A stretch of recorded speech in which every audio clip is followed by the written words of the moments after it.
অ্যাটিনোলল ওষুধটি কখন দেয়া হয়ে থাকে, কি কি সমস্যায় দেয়া হয়ে থাকে, হঠাৎ প্রেশার বেড়ে গেলে দেয়া হয়ে থাকে নাকি হার্টের কোনো সমস্যা হলে দেয়া হয়ে থাকে, এই ওষুধটি কিভাবে কাজ করে থাকে, অথবা এই ওষুধটি খাওয়ার সময় কোন ভুলগুলো আপনার স্বাস্থ্যের জন্য মারাত্মক ক্ষতি করতে পারে, এই ওষুধটির কিছু পার্শ্ব প্রতিক্রিয়া হয়ে থাকে নাকি, তো তার নিয়েই এই ভিডিওটা। তাই ভিডিওটা স্কিপ না করে একদম শেষ পর্যন্ত দেখবেন। আর আপনি যদি চ্যানেলে প্রথম এসে থাকেন বা চ্যানেলটি এখনও সাবস্ক্রাইব করে না থাকেন, তাহলে অবশ্যই চ্যানেলটিকে সাবস্ক্রাইব করে দিবেন। Hello everyone, learn about health চ্যানেলে আপনাদের সকলকে স্বাগত জানাই। এই অ্যাটিনোলল ওষুধটি কি? এই অ্যাটিনোলল ওষুধটি বা ট্যাবলেটটি বিভিন্ন কোম্পানির নামে পাওয়া যায় এবং 25 mg, 50 mg, 100 mg ট্যাবলেট আকারে হয়ে থাকে এবং কোম্পানি অনুযায়ী দামও ভিন্ন হয়ে থাকে। এই অ্যাটিনোলল ওষুধটি মূলত একটি বিটা ব্লকার গ্রুপের ওষুধ। এই ওষুধটি হৃদযন্ত্রের বিটা 1 গ্রাহকের সাথে যুক্ত হয়ে ওই গ্রাহকের কাজকে আটকে দেয় এবং হৃদযন্ত্রের পেশির সংকোচন ক্ষমতাকে এবং নাড়ির গতিকে কমিয়ে দিয়ে কাজ করে। সহজ কথায় বললে এটি আমাদের হার্ট এবং রক্ত সঞ্চালনকে নিয়ন্ত্রণ করে কাজ করে থাকে। তাহলে এর আসল কাজ কি বা কী কী চিকিৎসা ক্ষেত্রে এই ওষুধটি দেয়া হয়ে থাকে? এই ওষুধটি সাধারণত ব্যবহার করা হয়ে থাকে হাই ব্লাড প্রেশার মানে উচ্চ রক্তচাপ বা হাইপারটেনশন হলে, যখন আপনার প্রেশার হঠাৎ বেড়ে যায়, সেই প্রেশারকে ঠিক রাখতে বা সেই প্রেশারকে কন্ট্রোল রাখতে তখন তার চিকিৎসা ও তার প্রতিরোধে এই ওষুধটি ব্যবহার করা হয়ে থাকে।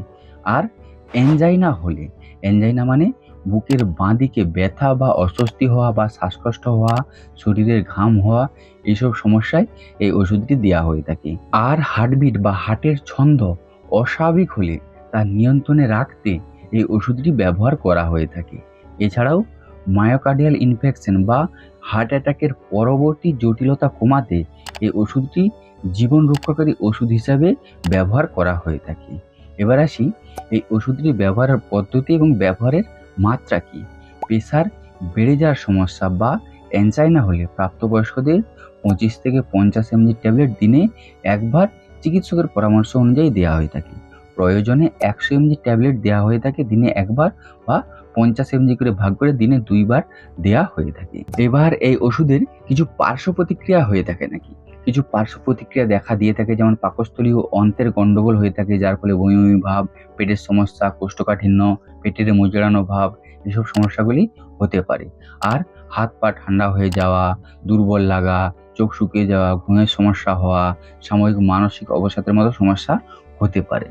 আর এই ওষুধের কিছু বিশেষ সতর্কবার্তা আছে, যেমন অ্যানজাইনা রোগীর ক্ষেত্রে ওষুধ ব্যবহার হঠাৎ বন্ধ করে দিলে ক্ষতি হতে পারে, গর্ভবতী মায়েদের ব্যবহার করা উচিত নয়, কিডনির সমস্যা এবং সুগারের সমস্যা থাকলে চিকিৎসকের পরামর্শ নিতে হবে।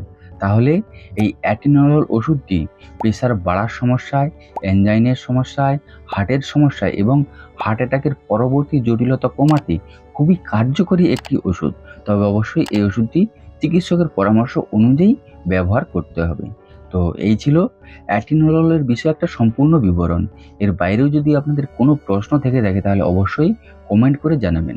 ভিডিওটি যদি ভালো লেগে থাকে তাহলে সকলের সাথে শেয়ার করে সকলকে দেখার সুযোগ করে দিবেন, লাইক করবেন, আর হ্যাঁ, অবশ্যই চ্যানেলটিকে সাবস্ক্রাইব করে দেবেন এরকমই স্বাস্থ্য এবং ওষুধ সম্পর্কে সঠিক ইনফরমেশন পাওয়ার জন্য।